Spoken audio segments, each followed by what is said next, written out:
Hey everybody! Today we're going to learn how to add animation to text in PowerPoint and make your slides come alive. First, click your text box to select it. Now, head over to the Animations tab at the top of your screen. Choose an animation effect you like. For example, fly in, fade, or zoom. Still in the Animations tab, click the Animation Pane button.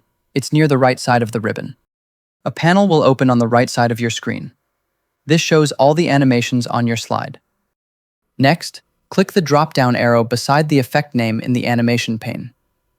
Select Effect Options to choose how the animation plays, like from bottom, by word, or by letter. You can preview it anytime by clicking Play From at the top of the Animation pane. And that's how to add animation to text in PowerPoint. I hope this helps you on your current and future projects. Thanks for watching.